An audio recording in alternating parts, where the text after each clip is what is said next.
Thinking about making your business official? When it comes to forming a limited liability company in Missouri, there are a few items that should be on your checklist, and LegalZoom can help you with just about all of them.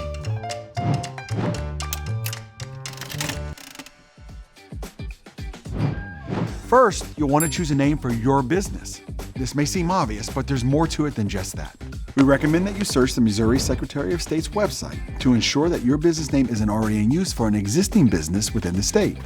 If you aren't ready to register your LLC, but are concerned that your business name might be taken by someone else, you can reserve it for up to 60 days in Missouri. You will also have the option to renew that reservation for 2 additional 60-day periods.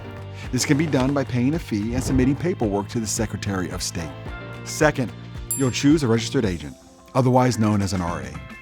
Your RA is the person or entity that receives official legal documents and notices on behalf of your business.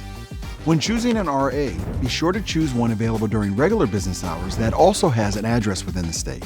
Third, you'll need to file some information about your LLC. This information is called your Articles of Organization, and it's filed with the Missouri Secretary of State. This filing includes business basics like your LLC's name and address. And once your filing is approved, your LLC is registered as an official business. The next item on your checklist should be to prepare an operating agreement. This is a document that outlines the way you'll run your LLC, and it could be helpful if disputes or litigation arise. Operating agreements are required in your state, though they don't need to be filed. Once that's drafted, it's time to get your employer identification number, or EIN for short. Your EIN is sort of like your social security number for your business, and it's necessary for banking, taxes, and even hiring employees.